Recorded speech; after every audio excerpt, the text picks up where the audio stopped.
स्वागत करती हूँ आप सभी का प्यारे से रीडिंग में। आज की रीडिंग में जितने भी आपके पर्सन की वर्तमान की भावना है ना, वो आज हम देखने की कोशिश करेंगे।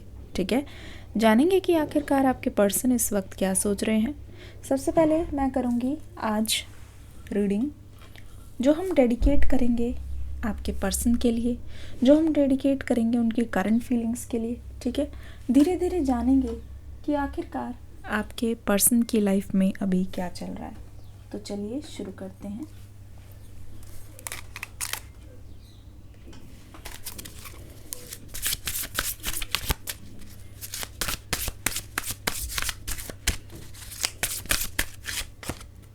ठीक है, पहला कार्ड आ गया है द लवर्स, दूसरा आ गया है यहाँ पे पेंटिकल्स, द डेविल की एनर्जी। ठीक है, कप्स की एनर्जी, हैंगमैन की एनर्जी हम लेंगे। ठीक है,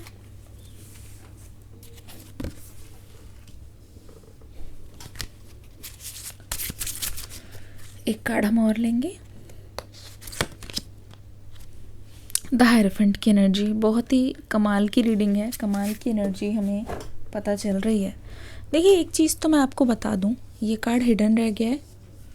ठीक है, द हैंगमैन। ठीक है ना, इस समय अगर आपके पर्सन की सिचुएशन देखूं तो ऐसा लगता है कि इनके पास सिर्फ और सिर्फ एक ही रास्ता है। ठीक है ना, अब ऐसा लग रहा है कि आपके पर्सन की ज़िंदगी में जितने भी ऑप्शंस थे ना, स्पेशली जो उनको कंफर्टेबल महसूस कराते थे, जिसके सहारे आपके पर्सन ना बहुत ज़्यादा रहते थे, कोई ना कोई तो होगा इनकी लाइफ में। जैसे कि हो सकता है कि इनके घर वाले हो, ठीक है, या हो सकता है कि इनकी लाइफ में कोई दोस्त हो, या फिर इनका कोई फेवरेट, कोई जैसे कहते नहीं किसी का कोई मतलब किसी किसी का कोई ग्रुप होता है फेवरेट, और उसमें जितने भी लोग हैं उसके सहारे आपके पर्सन हो। तो आपने देखा होगा कि अगर ये कोई गलत चीज़ भी बोलते हैं या इनसे कोई गलती भी हो जाती है तो दे डोंट केयर, है ना। वाई दे डोंट केयर, इसका मतलब ये है वो केयर इसलिए नहीं करते क्योंकि इनको ऐसा लगता है कि ठीक है, इनका साथ देने वाले हैं। कोई तो थे, कुछ लोग थे जो आपके पर्सन को ना हमेशा अप्रूवल देते रहते थे किसी चीज़ का, कि अगर कोई चीज़ गलती भी हो गई, चलो कोई बात नहीं, तुम सही हो, तुम अपनी जगह पे सही हो। ठीक है ना, ऐसा ये एनर्जी बार बार निकल के आ रही है। ठीक है, अप्रूवल देने वाली, दूसरों से अप्रूवल लेने वाली। तो ये पर्सन थोड़े से रिलैक्स नज़र आ रहे थे, पर अब ऐसा नहीं है गाइज। कहानी पूरी की पूरी पलट गई है, स्टोरी पूरी की पूरी अलग हो गई है। अब देखो यहाँ पे क्या हो रहा है कि अब ना हो सकता है कि इनके आसपास वाले लोग इनका साथ छोड़ के जा रहे हैं, क्योंकि मैं तो देख रही हूँ ये पर्सन बहुत लोनली खड़े हुए हैं। अलोन नहीं है, बिल्कुल लोनली। देखो, अलोन एक ऐसी चीज़ होती है कि आप बहुत सारी ज़िंदगी में चीज़ें जो होती है वो अलोन रह के करते हैं। कोई चीज़ अचीव करनी हो, किसी चीज़ की तैयारी करनी हो, अपने डिसीजन लेने हो, ये सारी चीज़ आप अलोन ही करते हैं। ठीक है, उसके लिए आपको किसी की भी XYZ की ज़रूरत नहीं होती। पर इस केस में मुझे दिखाई दे रहा है द हैंगमैन की एनर्जी, जो मुझे ये बोलने की कोशिश करी है, this person has become lonely, बहुत ज़्यादा लोनली। जैसा कि इनका साथ देने वाला कोई नहीं है, अब इनको अप्रूवल देने के लिए कोई भी नहीं है। अब यहाँ पे पेंटिकल्स की एनर्जी ये चीज़ बोल रही है, जैसे कि मैंने कहा कि इस पर्सन के पास सिर्फ और सिर्फ एक ही ऑप्शन है। ठीक है, अब इसका मतलब ये भी है इनके पास जो एक ही ऑप्शन है वो उसको बहुत ही केयरफुली यूज़ करेंगे, बिकॉज दिस पर्सन नोज़ कि जब एक ही मौका है ना, वो है क्या, मैं बताती हूँ वो क्या मौका है। देखो, अब इनके पास कोई अप्रूवल के लिए नहीं है, तो डेफिनेटली ये पर्सन ना अपनी डायरेक्शन चेंज करके आपके पास आना चाहेंगे, बिकॉज दे नो, जैसे मैं बोल रही हूँ, इनको एक ऐसे साथी की तलाश है। जैसे कहते नहीं, आप सब छोड़ के चले गए तो इनको अब आपकी याद आई है, बिकॉज दे नो आप इनका साथ किसी भी हालत में नहीं छोड़ोगे। चाहे कुछ भी हो जाए, आप इनको कभी भी अकेला नहीं छोड़ोगे। आप इनको कभी भी किसी मुश्किल में देख के ना अपनी पीठ नहीं करोगे। तो ये पर्सन इस बारे में जानते हैं, इसीलिए ये पर्सन आपके पास आना चाहते हैं। इसीलिए ये पर्सन चाहते हैं कि ना अब फाइनली ना इनको अपनी ज़िंदगी में अब लव की कमी महसूस हो रही है।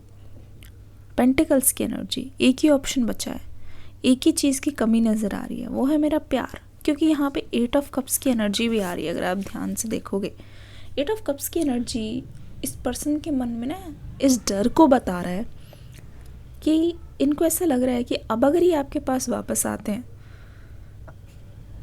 हो सकता है कि इनको अपना प्यार ना मिले, हो सकता है, भगवान जाने, ठीक है, इनको अपना प्यार ना मिले। दूसरी चीज़ यहाँ पे ये भी आ रही है कि आपके पर्सन इतना ज़्यादा अभी इस समय डरे हुए हैं, इतना ज़्यादा कि ऐसा लग रहा है कि सिर्फ इनके डर की वजह से चीज़ें ख़राब हो रही है। आप दोनों के बीच में ना एक डिले सा नज़र आ रहा है, ठीक है ना, डिले। ये आप पे पूरा भरोसा करते हैं, इनको पूरी तरीके से पता है कि आप क्या हो क्या नहीं हो, क्या करोगे क्या नहीं करोगे, है ना, ये चीज़ बहुत अच्छे से जानते हैं। पर एक तरीके से ना खुद को ही रोकते हैं। तो इनको ऐसा लगता है ना जैसा वो माइंड में सोच रहे हैं तो चीज़ें इनको बहुत ज़्यादा बड़ी लग रही हैं, चीज़ें इनको बहुत ज़्यादा मुश्किल लग रही है। जैसे कि मैंने कहा कि ये पर्सन बिल्कुल अकेले हो गए हैं, ठीक है, और इनके पास कोई है नहीं जो इनको मतलब उल्टी सीधी सलाह दे, जो इनको पट्टी पढ़ाए। तो अगर आप थर्ड पार्टी के बारे में सोच रहे थे, थर्ड पार्टी कोई भी हो सकता है, सेम सेक्स का हो सकता है, थर्ड पार्टी अलग अलग जेंडर के भी हो सकते हैं, इनकी खुद की फैमिली हो सकती है, इनके आसपास वाले हो सकते हैं, तो थर्ड पार्टी कोई भी हो सकती है। तो ये देख के मुझे अच्छा लग रहा है कि आपकी लाइफ से थर्ड पार्टी चली गई है। अब दूसरी बात ये, अब ये पर्सन जब आपसे रियूनियन चाहते हैं, एक फाइनल बात चाहते हैं, क्योंकि जैसे जैसे जैसे ये महीना ख़त्म हो रहा है ना, आपके पर्सन की जो एनर्जी है वो जो लो वाइब्रेशन से ना हाई वाइब्रेशन की तरफ जा रही है। जैसे कहा कि सिर्फ एक ही ऑप्शन है ना, वो खुद आपसे अगर बात करेंगे तो इस रिलेशनशिप की पटरी चल पड़ेगी, ठीक है। और आप इसीलिए नहीं बात कर रहे हो अपने पर्सन से, क्योंकि बात यह है कि इस बार ना आप बिल्कुल हद हो गई है, ठीक है। ये जान गए हैं कि जो आपका उखड़ा उखड़ा बिहेवियर है वो किस वजह से है, ये पहचान गए हैं उस चीज़ को, ये अच्छी तरीके से समझ गए हैं कि आप इतना ज़्यादा उखड़ा हुआ बिहेवियर क्यों दिखा रहे हो। ये अच्छी तरीके से समझ गए हैं कि आप क्यों चीज़ों को अब अपनी तरफ से नहीं कर रहे हो, है ना, चीज़ों को क्यों अपनी तरफ से नहीं कर रहे हो। ऐसा लगता है कि ये पर्सन अब जिसके भी पास जा रहे हैं या जिससे भी ये टच में है, ठीक है, कोई ना कोई है आप दोनों के बीच में जो आपको मिलाने का भी काम करेंगे, ठीक है।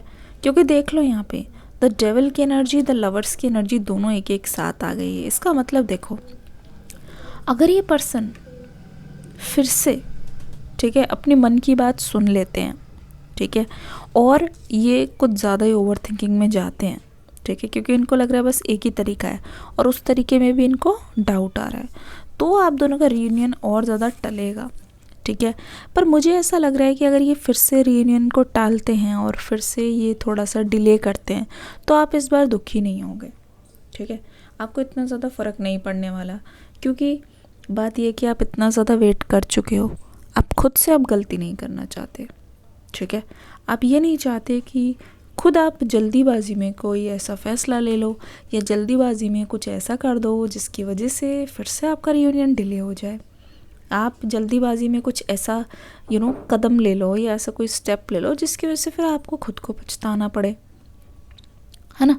आप ऐसा नहीं चाहते जिससे आप खुद पछताओ, आप ऐसा नहीं चाहते जिससे आपको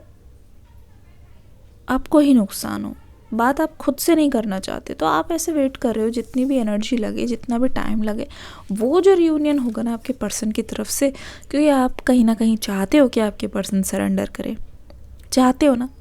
आपको भी ऐसा लगता है कि अगर ये खुद सरेंडर करके नहीं आएंगे तो ये पर्सन कभी भी अपने से सीखेंगे नहीं, ये कभी भी नहीं जान पाएंगे कि आपने कितने एफर्ट्स लगाए। अब आप एफर्ट्स लगाना छोड़ चुके हो, जब ये पर्सन अकेले हो चुके हैं तब इनको समझ आ रहा होगा कि कितनी चीज़ें गलत की हैं उन्होंने, तब इनको पता चल रहा होगा कि कितनी चीज़ें इन्होंने मतलब वक्त रहते नहीं संभाली, तब इनको पता लग रहा होगा कि कितनी चीज़ें इनके हाथ से चली गई हैं, अब वो शायद ही वापस आएँ। तो ये चीज़ें आप समझ रहे हो, ठीक है। ये चीज़ें आप इम्प्रूव करने की कोशिश कर रहे हो। धीरे धीरे मुझे भी दिखाई दे रहा है कि आपके पर्सन आपके लिए मतलब कहते हैं दिलो जान लगाने के लिए तैयार है। देखो आपसे मिलने के लिए, आपसे बात करने के लिए ये एफ़र्ट्स उठाएंगे बहुत ही जल्द, क्योंकि यहाँ पे आ गया है 6 का कार्ड, ठीक है। नंबर यहाँ पे आ गया है 12 का कार्ड, यहाँ पे आ गया है 15 का कार्ड, यहाँ पे नंबर 8 है, नंबर 5 है। 4 और 5 बहुत ज़्यादा आ रहा है, ठीक है। अगले 4 से 5 घंटे में इस पर्सन का ओपिनियन बदलता हुआ नज़र आ रहा है, ठीक है। जिसकी भी एडवाइस ले रहे हैं, अगर उसकी एडवाइस को ये सुनते हैं और आपके पास आते हैं, तो यहाँ पे लवर्स की एनर्जी, इट मीन्स आपकी स्टोरी पूरी ज़रूर होगी, ठीक है। आशा करती हूँ ये रीडिंग अच्छी लगी होगी। प्लीज़ फीडबैक दे के ज़रूर जाना। मैं बता रही हूँ कि कुछ दिनों से मैं देख रही हूँ, थोड़े दिन पहले एडिटर भी चेंज हुए हैं, ठीक है। टीम में कुछ नए लोग भी आए हैं, तो वो अपने हिसाब से थंबनेल और टाइटल डालते हैं। तो मुझे एक बात बताइए, जब भी आप रीडिंग्स को देखते हैं तो आप ना गाइडेंस लेने के लिए आते हैं, नो मैटर थंबनेल कुछ भी लगा हो, कोई और इंसान बना रहा हो या टाइटल कुछ अलग से आ रहा हो, इसका मतलब आप देखना छोड़ देंगे क्या? कुछ टाइम से मैं नोटिस कर रही हूँ। एनीवेज़ ये आपका फ़ैसला है। अगर मैं कोई चैनल को सब्सक्राइब करती हूँ और मुझे उसकी गाइडेंस अच्छी लगती है, नो मैटर वो कुछ भी लगाएं थंबनेल पे, कुछ भी चेंजेस हो उनके चैनल में, मैं तो फिर भी रीडिंग देखने जाऊँगी, क्योंकि मुझे तो गाइडेंस से मतलब है। तो आप में से बहुत लोगों ने ना बीच में एक आध जो वीडियो आई है पिछले कुछ दिनों में, आपने वो बहुत कुछ मिस किया है जस्ट बिकॉज थंबनेल अलग था। मतलब अलग तरीके से बनाया जा रहा है, थोड़ा और अच्छा, मतलब पहले से तो चेंजेस है ना। तो आप लोगों ने, बहुत लोगों ने फीडबैक भी नहीं दे रखा, लाइक भी नहीं कर रखा। एनीवेज सब कुछ आपके हाथ में है, आप ही के हाथ में छोड़ दिया है। आप फैसला करेंगे क्या सही है क्या गलत है। चलिए मिलती हूँ अगली रीडिंग में न्यू एनर्जी के साथ। God bless you, take care. अब से नहीं बोलूँगी कि फीडबैक दीजिए या लाइक कीजिए, सब कुछ मैंने आपके ऊपर छोड़ दिया है। Thank you so much.